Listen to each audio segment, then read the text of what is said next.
인터넷 댓글이 사회적 문제가 된 건 인터넷이 등장한 또 인터넷 사용이 보편화된 20여 년 전부터 기억하고 있는데요.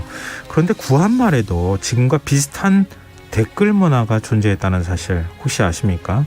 흔적의 역사, 오늘은 조선시대에 존재했던 댓글은 과연 어떤 형태였을지 살펴보도록 하겠습니다.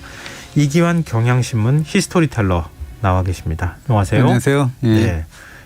이 댓글이라고 하니까 왠지 인터넷하고 이렇게 맞을 것 같은데 네. 다른 댓글이 있다고 말씀하셔가지고 좀 갑자기 흥미가 확 이렇게 돋기도 그렇습니다. 하는데요. 예. 구한말이라면 19세기 말이잖아요. 예, 뭐 18, 19세기로부터 이제 20세기 초까지라고 볼 수가 있는데요. 근데 그때 어떻게 댓글이 있었어요? 요즘에 도서대여점 같은 그런 새 책점, 책을 빌려주는 그런 저희 상점이 있었는데 네. 유행을 했고 그 새 책점에서 빌린 소설책에 독자들이 이제 툭툭 떠내려가는 낙서가 있거든요. 그 소통 수단이 이제 거의 없었기 때문에 그런 식으로 이제 소통을 한 건데. 책을 빌려가지고 책에다가 자기 의견이나 이런 것들을 썼다고요? 그걸 이제 일종의 댓글이라고 봐야 되겠죠. 근데 거기에 어떤 낙서가 있었습니까? 그러니까 이제 뭐 그냥 낙서만 되면은 뭐 별 얘기는 안 되는데. 네. 예를 들자면 이제 당시가 국권 침탈 직전이었지 않습니까? 그래서 네. 그 시대의 소설책에 쓰여진 낙서 가운데는 뭐 아무런 시대 상황을 꼬집고 풍자하는 시국 댓글도 좀 있었고 그래서 그 낙서의 주 공격 대상 뭐 댓글이라고 이제 통일을 한다면 그 댓글의 주 공격 대상은 아무래도 매국노인 이완용과 송병준 뭐 이런 자들이었겠죠. 그래서 이런 내용들이었습니다. 대한제국 인민들아 이 나라 망치게 한 자가 누구냐 하면 이완용과 송병준이라고 하니 우리 대한동포들아 일심하세 그 두 놈을 잡아내어서 장안에서 만민의 원수를 갚으세라는 내용이 하나 있고 그다음에 대역부도 이완용아 천에 몹쓸 놈 내 손에 죽으리라 총리 대신 이완용 개자식 뭐 이런 식의 어떤 욕들이 있었죠. 굉장히 표현이 거칠기도 한데요. 예.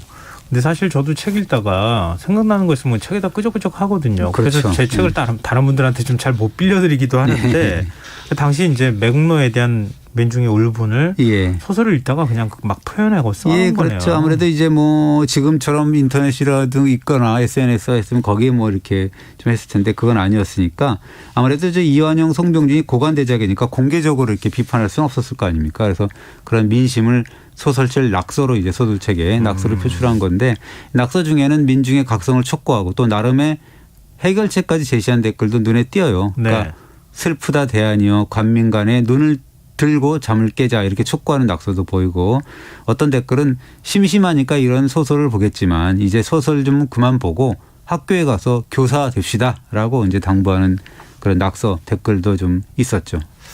뭐가 일깨우는 것 같긴 한데 그렇죠. 소설 보지 말고 예. 학교 가서 교사합시다. 그러니까 새로운 교육을 좀 받아봐라. 그렇죠. 뭐 예, 이런 그렇습니다. 얘기네요. 그래서 뭐 이 가없는 항일 의식을 표출한 댓글도 있고 그래서 뭐 2천만 동포들아 언제나 자주 독립해서 대한동포끼리 살아볼까 아무쪼록 정신을 차려서 일본을 다 죽이고 삽시다. 뭐 이런 식의 어떤 좀 센 표현이긴 하지만 그렇게 아무래도 그거 뭐 할 수가 없으니까 그렇게라도 이제 풀었던 거죠. 어디 누구한테 말하기도 어렵고 그럼요. 그러니까. 근데 좀 글 내용을 보니까 시국선언서 같은 느낌이에요. 예, 그런 경우도 있고요. 뭐 이 답답한 민심을 또 풀 데가 없었으니까 이제 그랬을 거고 또 여러 가지가 있습니다. 그래서 순수하게 소설의 내용에 대해서 독자들의 어떤 감상과 첨평도 있었는데 삼국지도 뭐 스테디셀러였으니까 삼국지를 읽고는 이 책이 삼국지라고 하지만 삼국지가 아니라 만국지다라고 하면서 이제 유비를 좀 이렇게 동정을 하죠. 가련하다 유비여 통일천하를 이루기도 전에 죽으니 하늘의 도리가 무심하구나 뭐 이런 식으로 하고 또 관원장이 죽었을 때는 또 죽인 여몽을 기록하기도 하고 그런 식으로 댓글을 단 이도 있습니다. 근데 우리 댓글 하면 선풀도 있고 뭐 악플도 있다고 하잖아요.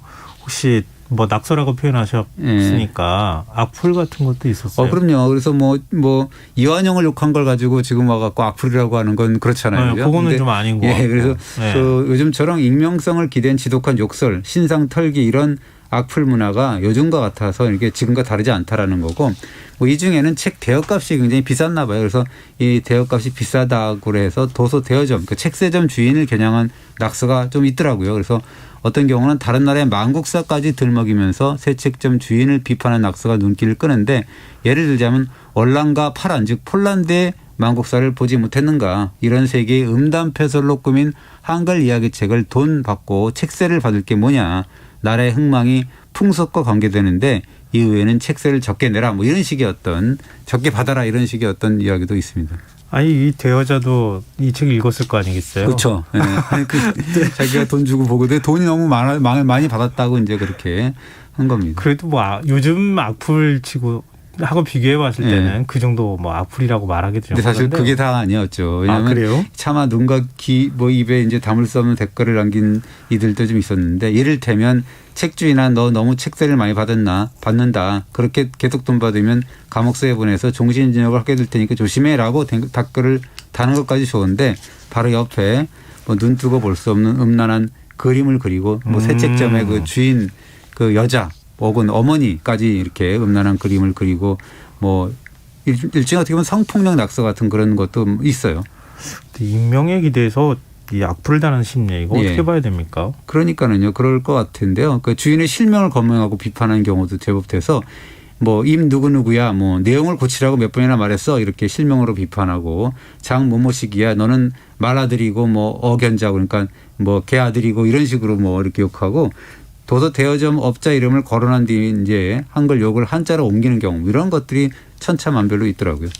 근데 실명까지 언급을 했어요? 예나 지금이나 똑같은 것 같아요. 그래서 뭐 상대 실명을 털고 또 새 책점 가족까지 들먹이면서 뭐 성적인 욕을 일삼고 그러는 거 보면 뭐 요즘은 좀 뭐 안 그러겠지만 SNS 댓글과 좀 비슷하다라는 생각을 할 수가 있고 뭐 우리도 보면 낙서한 사람을 댓글 단 사람을 또 댓글도 욕하는 사람도 있잖아요. 예전에도 그랬는데 이것을 쓴 사람은 개아들 뭐 이러면 또 다른 사람이 이 글씨를 쓴 도자는 또 개 아들의 뭐 자손 뭐 이런 식으로 해서 약간 좀 그 웃기는 그런 이야기도 있고 이 낙서를 보고 욕하는 놈은 뭐 내 아들 뭐 이런 식으로 어떤 좀 이렇게 유치한 것 같기도 하고요. 이게 하고 그렇죠. 인간의 심리인가 이런 생각이 네. 또 한편으로 들기도 그렇습니다. 하고 그러는 건데요.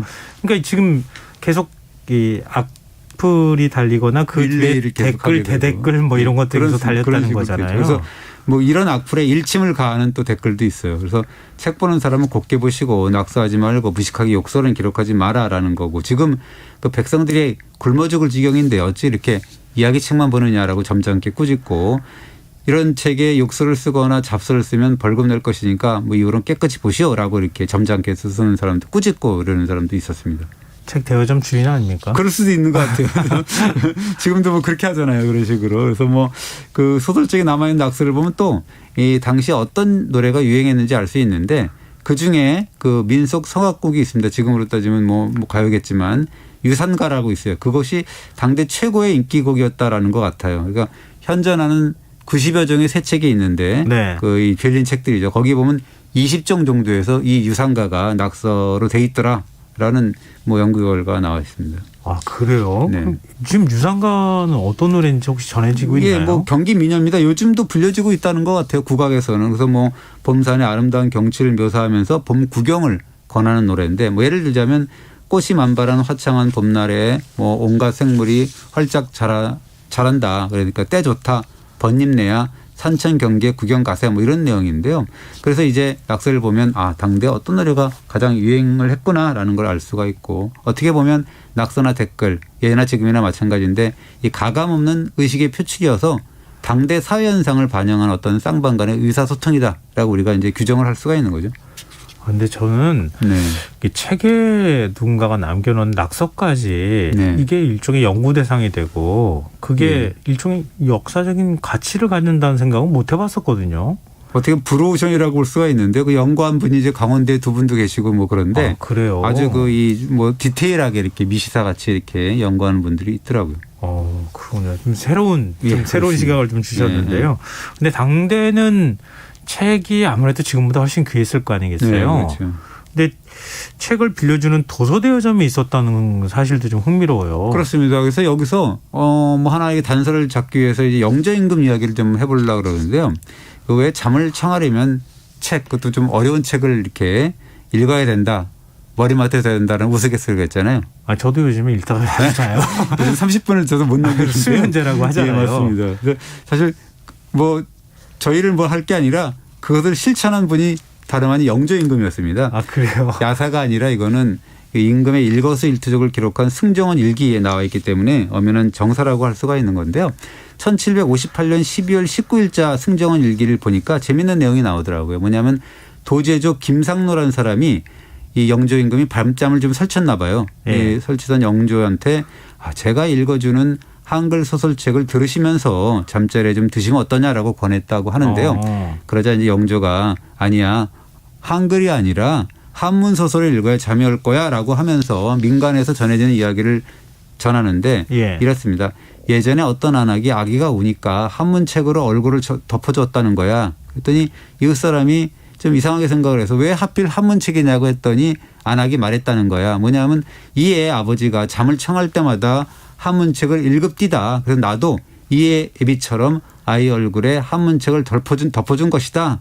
라고는 말을 영조가 전하면서 그 말이 얼마나 맞지 않냐라고 하면서 한문책이야말로 사람을 잠들게 하는 거야 라면서 크게 웃었다는 의미에서 대소라고 이렇게 뭐 이렇게 승정원 일기에 써 있더라고요. 네. 근데 영조 임금이 어찌됐든 소설책을 읽었다는 얘기 아닌가요? 예, 그렇습니다. 그래서 이 일화는 조선 후기에 소설 열풍을 소개할 때 이제 양념으로 우리가 뭐 이렇게 식탁에 올리는 메뉴처럼 할 수가 있는 건데 사실 영조와 그의 아들인 사도세자까지도 뭔가 소설을 좀 좋아한 것 같아요. 그래서 영조는 중국 소설을 물론이거니와 이 구운몽과 사시남증기 같은 그런 한글 소설을 읽었고 네. 사도세자의 경우는 뒤주에 갇히기 불과 4일 전입니다. 1762년 윤 5월 9일인데 서유기하고 수호지하고 삼국지 등의 장면을 그림으로 그려놓은 중국 소설 회모본이라는 책이 있어요. 예. 그 회모본에 서문을 썼다고 하고 그 서문에 자기가 읽은 93종의 소설을 적실했습니다. 물론 뭐 거기에 삼국지 수호지도 있고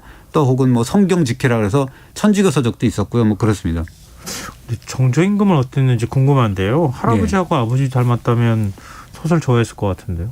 반대입니다. 왜 반대냐면 네. 정조 임금이 1792년 정도부터 이제 그 하나 이 운동을 벌이는 게 있잖아요. 문체 반정이라고 하는데 네. 그러니까 순정한 그 고문으로 가자는 그 순수한 고문으로 가자는 그런 주의 주장이거든요. 예. 그러니까 할아버지하고 아버지와 달리 이 정조는 소설을 민간의 잡담으로 꾸민 거짓투성이다라고 해서 배척을 했는데요.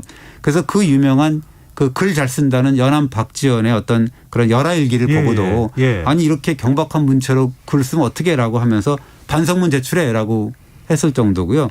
그다음에 성균관 유생이던 이옥이라는 분이 있습니다. 이분도 되게 그 이 글도 잘 쓰고 그러는 분인데 이게 잡글을 썼다 그래가지고 너는 과거에 응시하지 마 이런 식으로 명령을 내렸다고 하기도 합니다.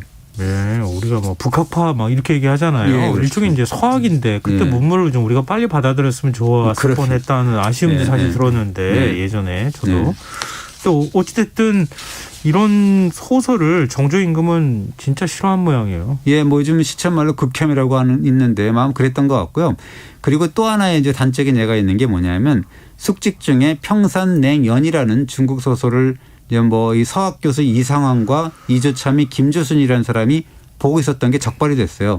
그 적발이 되니까 이제 정조가 이 두 사람을 파직을 하고 문제의 이제 불온서적을 불살라버리는 그런 상황이 있는데 이 평산냉연이라는 책은 정말 재주하고 미모가 뛰어난 남녀의 결혼 과정을 묘사한 청나라의 통속 소설이거든요. 근데 정조가 일종의 이제 책을 불태웠다는 거 아니에요?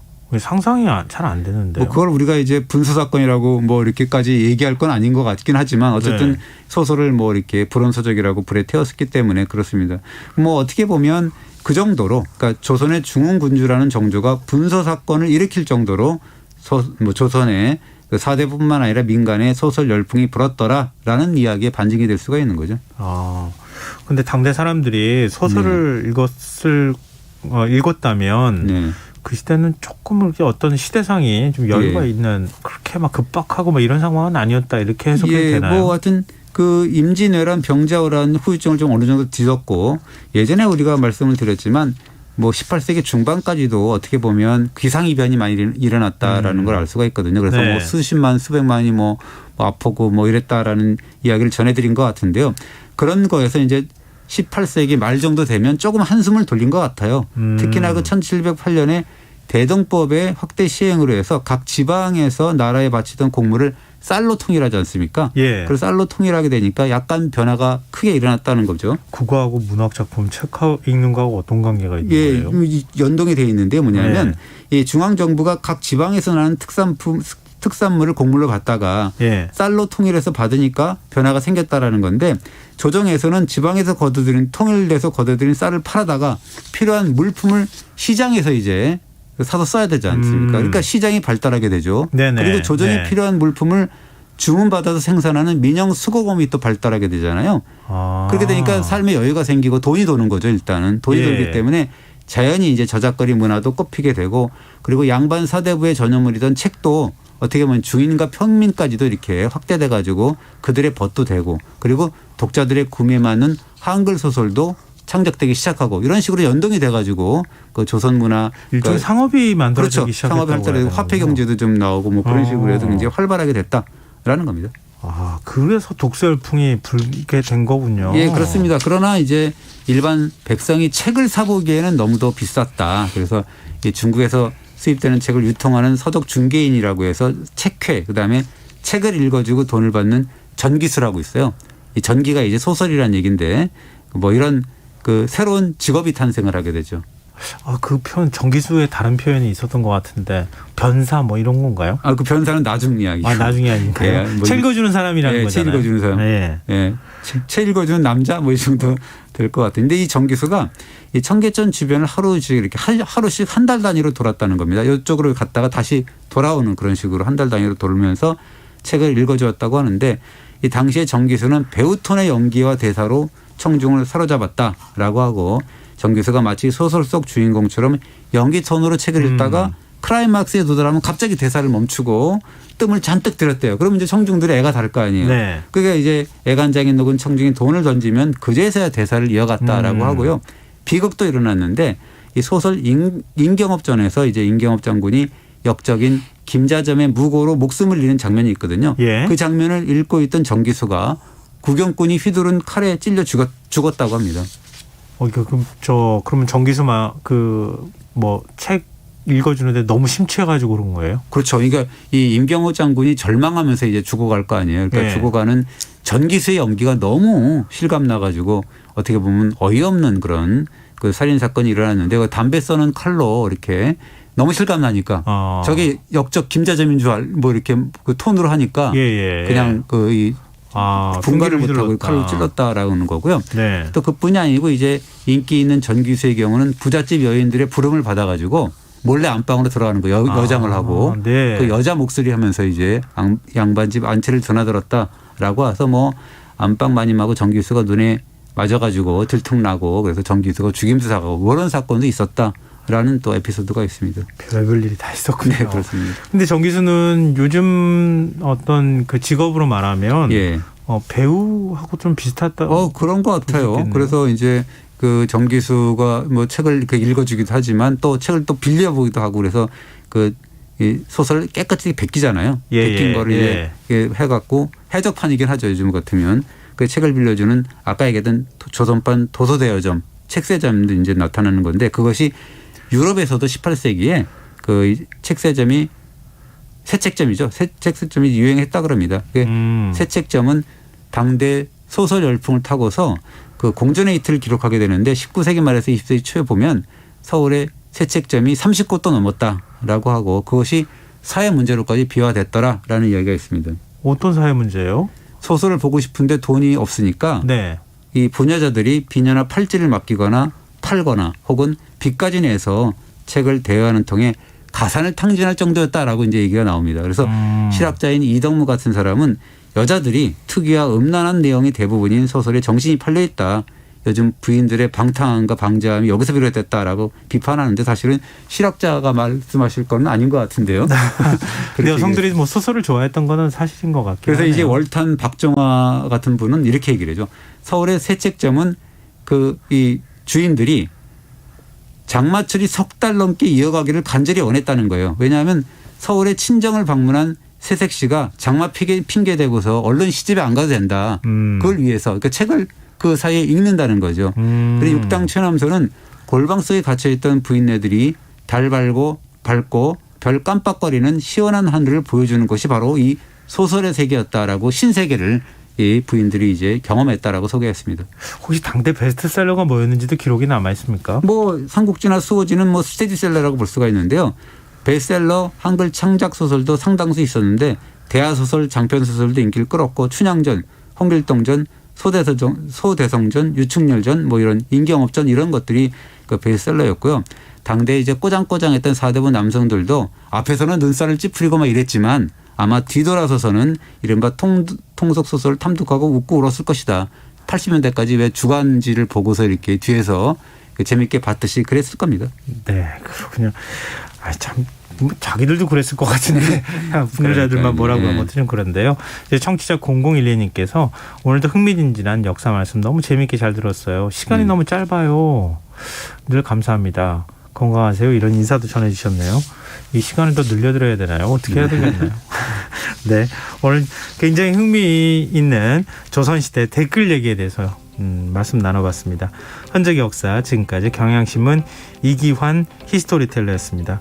오늘 말씀 고맙습니다. 네, 감사합니다. 오늘 모바일 상품권 당첨자는 홈페이지 공지사항에서 확인하실 수 있습니다. 김성환의 시사, 전 내일 밤 다시 찾아뵙겠습니다. 지금까지